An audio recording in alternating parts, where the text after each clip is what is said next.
Tonight on SUTV News, we travel down the yellow brick road after a long, shoeless journey. And this controversial commercial has set fire to Nike products around the world. All that and more right now.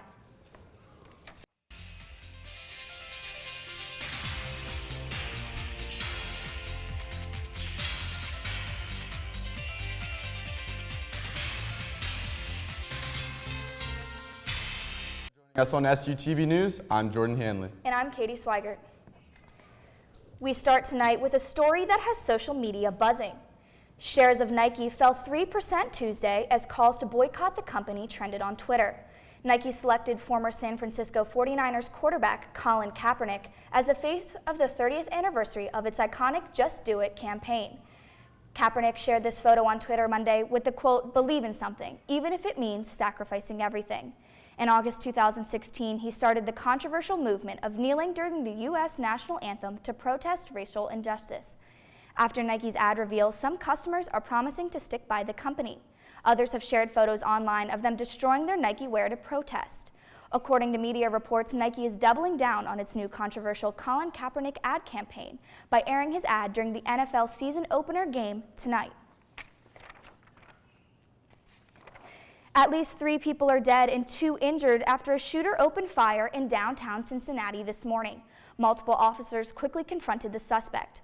Authorities, including the FBI, are investigating what happened. It's unclear whether the shooter was shot by police or died from a self-inflicted wound. The motive is still unknown. Ohio Governor John Kasich says his state will provide the city with any necessary resources during the investigation. About 50 staff members at jails in Pennsylvania have become sick in the past month. In response, officials locked down all state prisons. They believe staff members are being poisoned by a synthetic form of marijuana. Contraband substances enter the prison through mail, drones, visitors, and books. That's why all mail to prisoners will now be sent to a central location to be scanned before inmates can receive it. Any visitor caught trying to bring drugs to the prison will now be banned from ever visiting again. Inmates caught receiving drugs will not be allowed visitors for 6 months. If it happens again, that goes to 12 months, and on a third offense, they are indefinitely forbidden from seeing visitors. Each prison will also have a body scanner within 90 days. The university is growing once more with the newest addition in the College of Arts and Sciences. The university has announced the opening of its new College of Engineering. Previously known as the Department of Computer Science and Engineering, the school now consists of 3 separate departments: the Department of Computer Science, the Department of Computer, Electrical, and Software Engineering, and the Department of Civil and Mechanical Engineering. Dr. Carol Wellington, director of the School of Engineering, says that the creation of separate departments will allow the individual programs to grow as needed. Funding has been approved, and the work to convert SHIP's old steam plant into the new College of Engineering building will begin soon. Today was supposed to be the first day of school in Western Washington State, but nearly 6,000 teachers in 9 school districts are on strike. CNN's Tammy Mutasa has more. No deal, no school. Tacoma teachers have the picket signs ready when they walk the strike lines on what would have been the first day of school. Teachers want a cut of the millions of dollars coming from the McCleary education funding decision. And I'm disappointed that the district is blocking the McCleary money that was sent to our school district for salaries. And I hope that they get serious about getting the job done. But school district officials say the money is just not there. Officials say the state gave them $50 million in new money, but also took away $46 million in local levies. We would love to be able to give them double-digit raises, but we didn't get the money that all those other districts that are granting double-digit raises got. But unless both sides can reach a deal, school will stay closed. If the teachers union really wanted to direct its anger in the right place, they direct it to the legislature and ask them to fix the new education funding formula. This is a time to get to elevate teaching and education into a professional level again, and we're not going to squander this opportunity. The Pennsylvania State of Higher Education is giving one SHIP student the opportunity of a lifetime, and nothing is quite like this. Luke Smith, senior political science major and English minor, is one of 9 students participating in the Harrisburg internship semester, or this, at the State Department of Drug and Alcohol Programs. During his 15-week internship, Luke has a chance to work in all areas of the state government, all while earning a full semester of credits. Beginning in 1989, this has provided students with a greater insight about the policy-making level of the state government and more experience with a variety of state agencies. For more information, call the Dixon University Center at 717-720-4089 or visit www.passhe.edu/this. The GoFundMe account for a homeless veteran in Philadelphia is reportedly empty, and a couple has to answer in court for it. Kate McClure and her boyfriend Mark D'Amico raised more than $400,000 for Johnny Bobbitt. They say they wanted to give back to him after he shared his last $20 to buy gas for McClure when she was stranded. The couple was ordered last week to turn over funds to Bobbitt, but that didn't happen. The couple's attorney says they won't be turning over any money because all of the money is gone. But Wednesday, a judge said she wants the couple to answer questions about the case in person. GoFundMe said they're working to make sure Bobbitt receives all the money raised on his behalf. The sport of surfing is one of the fastest growing in the world right now, and this Wednesday is set to go down as a truly pioneering day in its history. The World Surf League has announced equal prize money will be awarded to both male and female competitors starting in 2019. Surfing is slated to be part of the Olympics for the first time ever in Tokyo in 2020, and there's no question that the groundbreaking news is being very warmly received. There is no place like home indeed. After more than 10 years of missing, a pair of Wizard of Oz ruby slippers have finally been found. It's one of the 4 pairs Judy Garland wore in the 1939 movie. The slippers disappeared from the Judy Garland Museum in Grand Rapids, Minnesota in 2005. The FBI assisted Grand Rapids police in search for the iconic slippers. Acting on a tip, authorities recovered them in an undercover operation in Minneapolis. It's unclear if anyone will be charged, and the investigation is ongoing. When we come back in world news, recovery efforts are underway after a natural disaster in Japan. We tell you more after this break. Personal and financial information of British airline customers could be in danger. SUTV Matt Kleindens has this week's world news. Matt? The Justice Department filed charges against a North Korean hacker Thursday. The DOJ says North Korean computer programmer Park Jin-hook is responsible for hacking Sony Picture Entertainment in 2014, along with other crimes. The department admits there's been no effort to catch Park or communication with the North Korean government about him. Park is also linked to the WannaCry 2.0 cyber attack in May 2017, which encrypted data on Microsoft computers and demanded ransoms to retrieve the information. The Treasury Department revealed sanctions against Park on Thursday, along with the company he worked for, which is controlled by the North Korean government.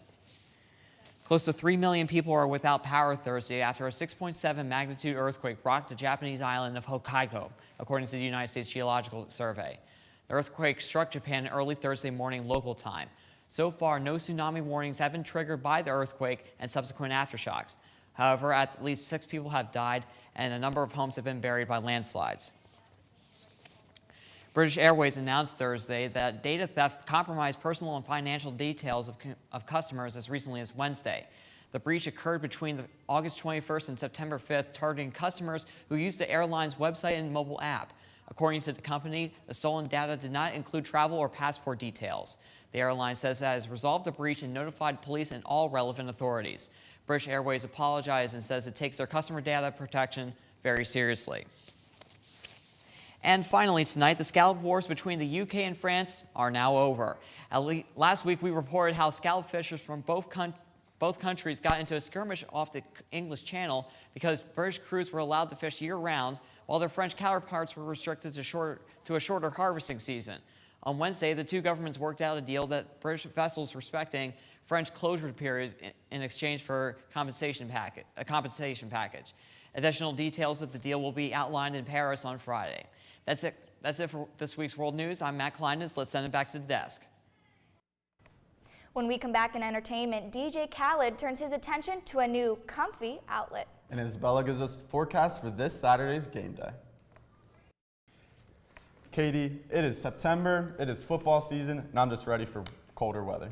You know what? Whether it's colder or if it even rains this week, anything could be better than this heat. Let's take it to Isabella with weather. Well, if you're as tired of the hot weather as I am, don't worry, it's coming to an end soon. Today, the thunderstorms have already started, but it's cooling things down tonight to 69. Tomorrow, a high of 81 with a low of 63 with more thunderstorms in the evening. And in the 5-day, Saturday will be a wet day for Red Raider football, but cool temps in the 60s. Sunday will end the weekend with a low of 60 degrees. If you're walking to class Monday, bring your umbrella, but things start to warm up again with a high of 78.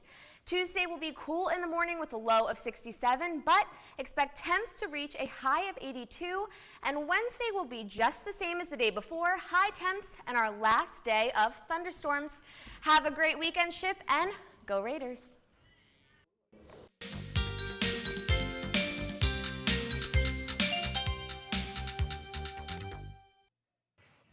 After 9 seasons of playing Fiona Gallagher on the Showtime series Shameless, Emmy Rossum is calling it quits.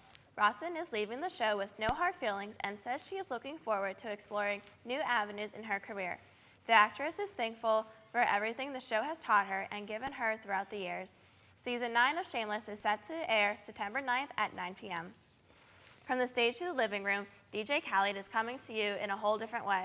The top chart rapper has released his first ever furniture line named We the Best Home. Available pieces include sofas, lion statues, and even an extravagant Kingdom of Khaled chair. In an interview, Khaled expressed he wanted to create something that would show how important our homes are to our daily lives. Eminem and Machine Gun Kelly are at war. Tensions broke out between the two rappers after Eminem released his new album, Kamikaze. It expresses his dislike of current rap music and deliberately shames many rap artists.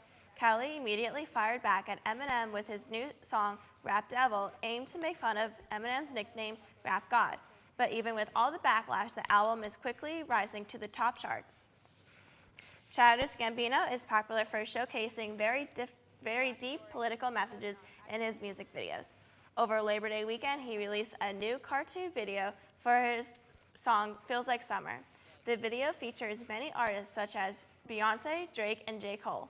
One scene in particular depicts Michelle Obama hugging a sobbing Kanye West. Many fans took offense to this as they believe it represents colored women taking care of those who don't deserve it. Others say it seems to show that colored men need a colored woman to fix their problems. The reasoning behind the scene is not clear, but Childish Gambino has once again got the internet talking about his creative videos. Act 5 will be holding auditions for their upcoming fall play, Clue. Auditions will be held in the Cub and will begin on September 10th and conclude on September 12th. Participants are asked to prepare a 1-minute monologue and bring a printed headshot on the day of their audition. Clue will premiere on November 15th. For more information, visit sutvnews.com. That's it for entertainment. Now back to the desk. When we come back in sports, men's soccer starts their season strong. And football is getting ready to take on Slippery Rock.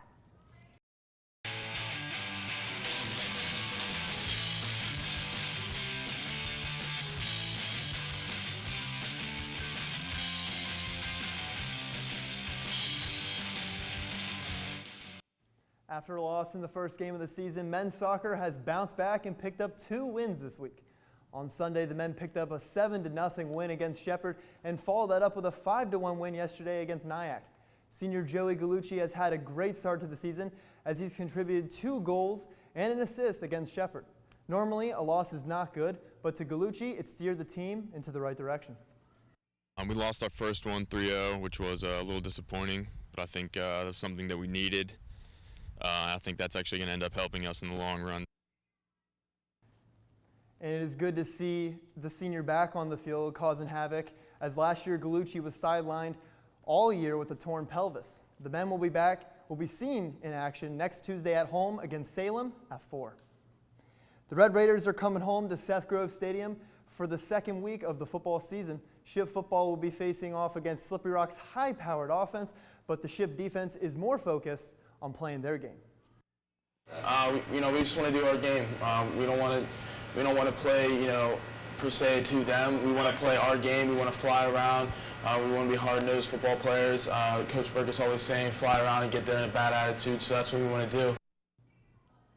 Kickoff will be at 1 p.m. with SUTV providing live coverage of the game on Campus Channel 82, Comcast Channel 21. Women's volleyball had a doubleheader against West Virginia State and Shepherd Saturday, with the women winning both matches in 4 sets. The women had West Virginia State in the first game winning 3 sets of 4, and in the second game, women's volleyball took care of Shepherd, winning 3 of the 4 sets as well. Sophomore Emily Hangen led the Raider attack, averaging 11.5 assists and 3.5 digs. Volleyball will be back in action tomorrow at West Liberty at 1 p.m. And now, a new segment to SUTV called Stat of the Week. This week's Stat of the Week for you football fans goes to redshirt freshman Bryson Messina. In the first start for Ship, Messina went off for 348 passing yards and 4 touchdowns with no turnovers and sacks in a 35-0 win over Clarion Saturday. Tune in next week for the Stat of the Week, and remember, if you work like that, you get the stat. That's it for sports. Let's send it back to the desk. Katie, what are your biggest fears? My biggest fears are definitely the dark, clowns, and snakes. Well, a Wisconsin woman walked into one of the biggest fears in a place you never expect. Stay with us. It's the last thing you'd expect to see slithering across your living room floor, even for Paul Winkleman, whose family business is wildlife control and pest removal.